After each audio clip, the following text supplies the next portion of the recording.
অবস্থা দৃষ্টে মনে হচ্ছে শেখ হাসিনা এবং তার সাঙ্গপাঙ্গদের হাতে তাদের প্রেসিডেন্ট ডোনাল্ড ট্রাম্প একটা অস্ত্র তুলে দিয়েছেন।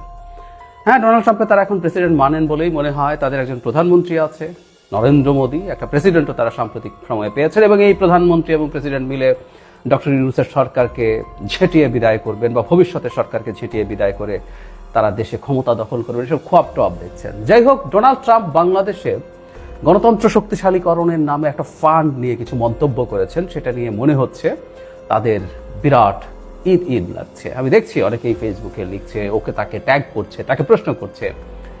$29 মিলিয়ন, যেটা টাকার অঙ্কে 350 কোটি টাকার মতো, সেটা কে কত পেলো। ইভেন আমি আমার মন্তব্যেও দেখছি আমি কিছু পেয়েছি কিনা, পেলে কত পেয়েছি, কেউ খুব কনফিডেন্টলি বলছেন পেয়েছি, কত পেয়েছি, ইত্যাদি ইত্যাদি। একটা জিনিস আমরা আগে, মানে এই অ্যানালিসিসে ঢোকার আগে একটা প্রশ্ন যদি আমরা করে রাখি, আচ্ছা, আমেরিকা যদি টাকা খরচ করে শেখ হাসিনা সরকারকে পতনের জন্য সাহায্য করে থাকে, যে মুভমেন্ট আছে সেটাকে এনার্জাইজ করতে চায়, কার আপত্তি ছিল শেখ হাসিনা এবং তার হালুয়া রুটি খাওয়া লোকদের বাইরে? কারো কোনো আপত্তি ছিল না। কারণ আমেরিকা যখন নানান পদক্ষেপ নিচ্ছিল 2022-এর শেষ থেকে, র্যাবের পরে স্যাংশন, এরপর ভিসা পলিসি ঘোষণা সহ নানান রকম চাপ তারা তৈরি করছিল বিভিন্ন সময়, বিভিন্ন পর্যায়ে, প্রত্যেকে দ্ব্যর্থহীনভাবে সমর্থন করেছে শেখ হাসিনার হালুয়া রুটি খাওয়া লোকজন ছাড়া। তো সুতরাং এটা বলে তারা কি অর্জন করছে আমি আসলে জানি না। যাই হোক, তারপরও ট্রাম্পের এই উক্তিটা নিয়ে একটু কথা বলা দরকার। আসলে ঘটনা যেটা হয়েছে সেটা হলো, আমরা জানি যে ট্রাম্প একটা নতুন এক্সিকিউটিভ অর্ডার দিয়ে একটা প্রতিষ্ঠান তৈরি করেছেন, DOGE। এই প্রতিষ্ঠানের সিইও জনাব এলন মাস্ককে নিয়োগ করেছেন। সিইও না, ঠিক ইনফ্যাক্ট ডিরেক্টর, উনি দায়িত্ব নিয়েছেন। তো DOGE তাদের একটা ভেরিফাইড এক্স হ্যান্ডেলে জানিয়েছিল বাংলাদেশের রাজনৈতিক পরিস্থিতি শক্তিশালী করার লক্ষ্যে নেওয়া strengthening political landscape in Bangladesh নামে $2.90 কোটি অর্থায়ন বাতিল করেছে।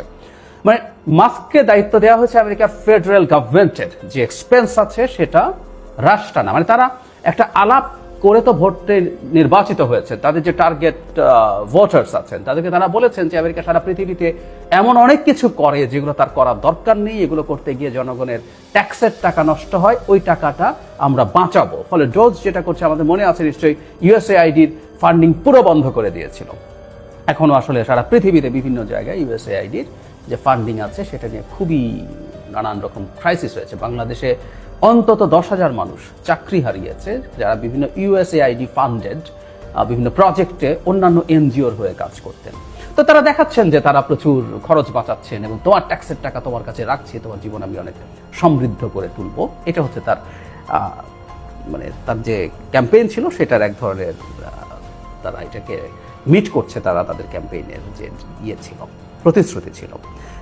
ডোনাল্ড ট্রাম্প এরপর এই বিষয় নিয়ে কথা বলেছেন। তিনি বলেন, বাংলাদেশের সার্বিক রাজনীতি শক্তিশালী করতে $29 মিলিয়ন এমন এক সংস্থার কাছে গেছে যে সংস্থার নাম কেউ শোনেননি।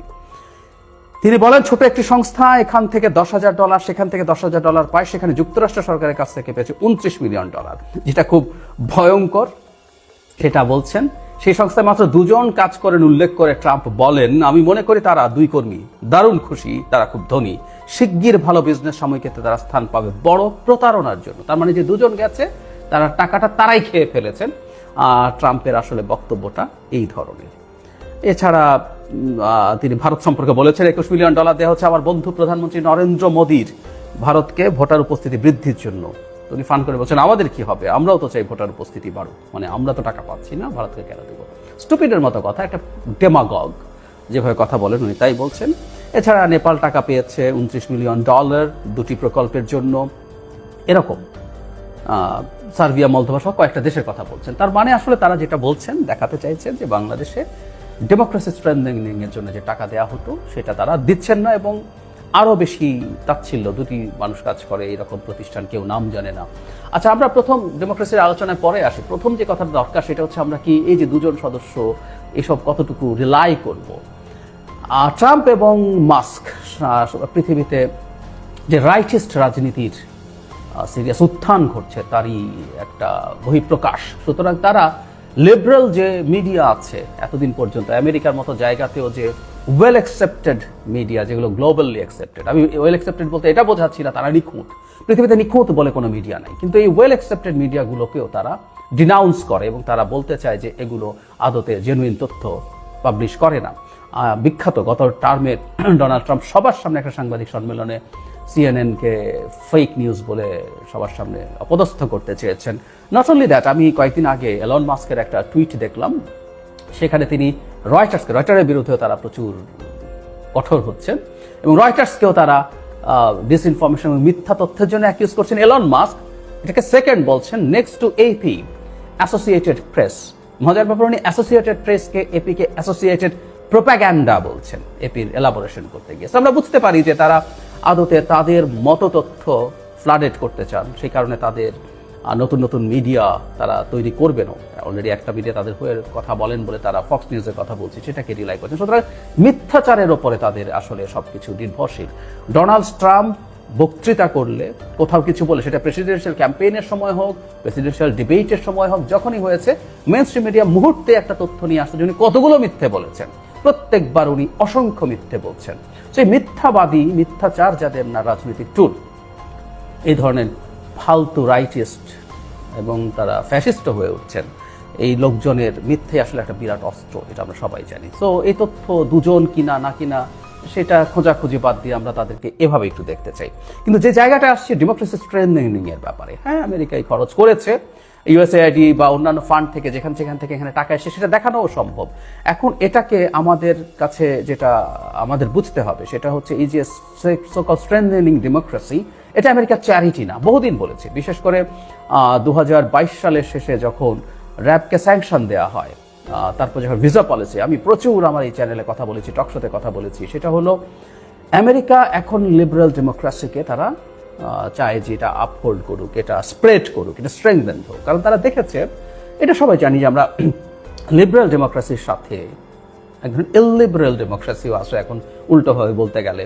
আর ট্রাম্প সেই সো-কল্ড, তারা তো আর পুরোপুরি স্বৈরাচারী বলে ফেলতে পারছে না, একটু ইললিবারেল, তারা এটুকু মেনে নেবেন নিশ্চয়ই। এই ইললিবারেল ডেমোক্রেসি টার্মটা ভিক্টর অরবান, হাঙ্গেরির, তিনি আসলে বলতেন প্রচুর। সো লিবারেল ডেমোক্রেসির সাথে বিল্ট ইন হচ্ছে হিউম্যান রাইটস, বিল্ট ইন হচ্ছে ফ্রিডম অফ এক্সপ্রেশনস। সো এগুলো যখন থাকে তখন যেটা দাঁড়ায়, ওই যেসব দেশ এই জিনিসগুলোর বাইরে দাঁড়াতে চায়, বাইরে যেতে চায়, তারা তখন এই জিনিসটাকে ঠিকঠাক মতো করতে পারে না। আমরা সরাসরি যদি বলি, চায়না যে ধরনের ব্যবস্থা দেখতে চায়, এগুলো তার উল্টো। ফলে এগুলো তৈরি করে, এগুলো স্প্রেড করিয়ে, এগুলোকে স্ট্রেংথেন করিয়ে মূলত চায়নাকে কমব্যাট করার চেষ্টা আমেরিকা করেছে। বিশেষ করে বাইডেন প্রশাসনের সময় এটা বেড়েছে। কারণ হলো এর আগের 4 বছরে ট্রাম্পও এখনকার মতো একটা অ্যাগ্রেসিভ না হলে মোটামুটি উনি এই জায়গাগুলোর ক্রিটিক করতেন। ফলে এই ডেমোক্রেসি ডেভেলপ করানোর চেষ্টা, লিবারেল ডেমোক্রেসি ডেভেলপ করানোর চেষ্টা আমেরিকার কোনো লুকোছাপার বিষয় না। সুতরাং যে ফান্ড এসছে, সেই ফান্ড তো দুজন খেয়ে ফেলেছে, এটা ট্রাম্প তার পপুলিস্ট অ্যাটিটিউডে বলছে। কিন্তু এই টাকাগুলো বিভিন্ন জায়গায় গেছে, বিভিন্ন প্রতিষ্ঠানের কাছে গেছে, যারা আসলে এই রিলেটেড কাজ করেছে। এখন এই টাকার কত পার্সেন্ট খরচ হয়েছে, এটার কি বেনিফিট হয়েছে, সেটা আরেক ডিবেট, সেই ডিবেটও আমরা এখন ঢুকছি না। কিন্তু এগুলো তাদের ঘোষিত অবস্থান, ঘোষিত নীতি।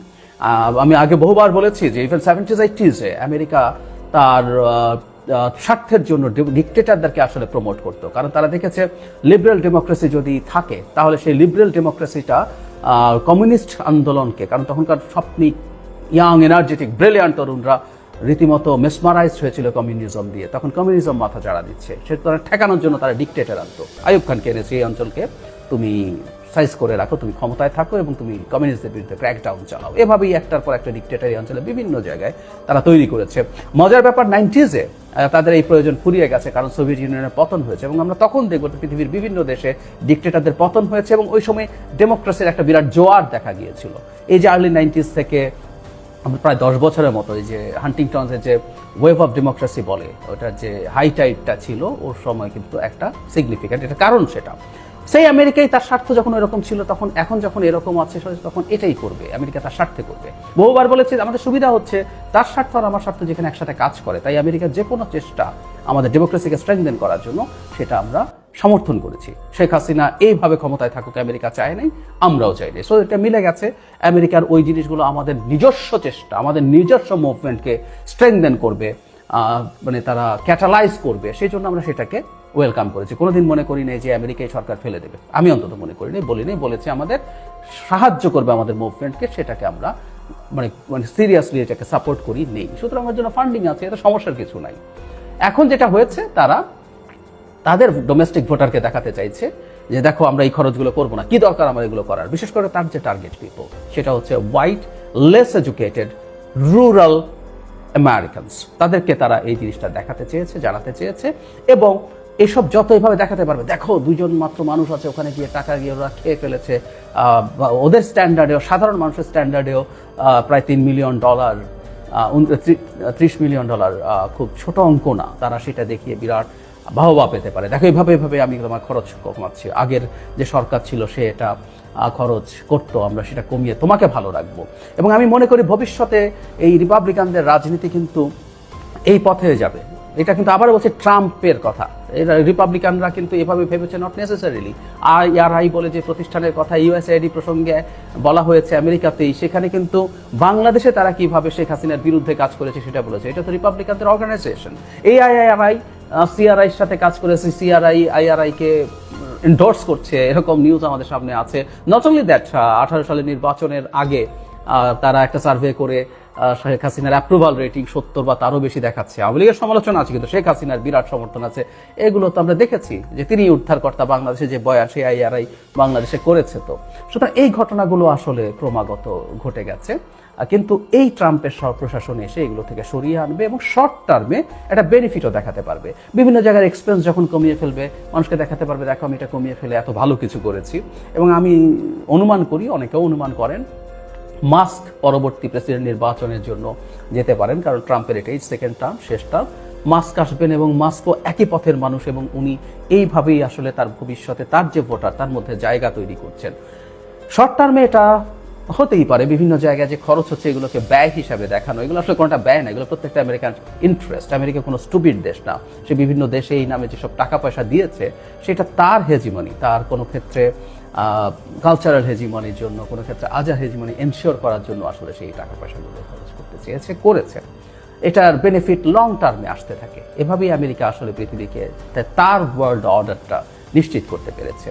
এখন আমেরিকা সরিয়ে নিল, এগুলো খরচ কম করলো, অ্যাপারেন্টলি আমেরিকানদের কিছু সুবিধা হলো, এগুলো হতে পারে, কিন্তু লং টার্মে আসলে ভালো কিছু হবে না। কারণ আমেরিকা গ্লোবাল হেজিমনি রাখতে চেয়েছে তার আইদার স্ট্র্যাটেজিক আর ইকোনমিক ইন্টারেস্টের জন্য, দুটোর একটা। সুতরাং এই ইনভেস্টমেন্টগুলো তাকে বড় স্কেলে আবার ফেরতও দিয়েছে প্রচুর কিছু, সেই জিনিসগুলো নাই। সুতরাং ট্রাম্প তার 4 বছরের জনপ্রিয় থেকে যাবেন, এরপর ইভেন মাস্কও ইলেক্টেড হয়ে যেতে পারেন এসবের কারণে। তারপর এগুলোর প্রভাব যখন পড়তে থাকবে আর একটু লম্বা সময় পর, তখন আসলে এটার আলটিমেটলি এটা হবে।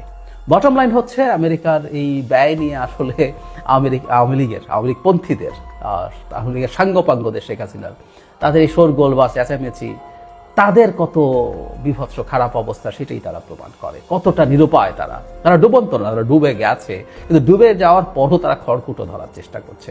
আমরা জানি যে ডুবন্ত মানুষ খড়কুটো ধরে, কিন্তু তারা ডুবে গিয়েও সেই চেষ্টা করছে। তারা এটা দিয়ে নানা রকম মানুষকে বোঝানোর চেষ্টা করছে যে এই কারণে হয়েছে।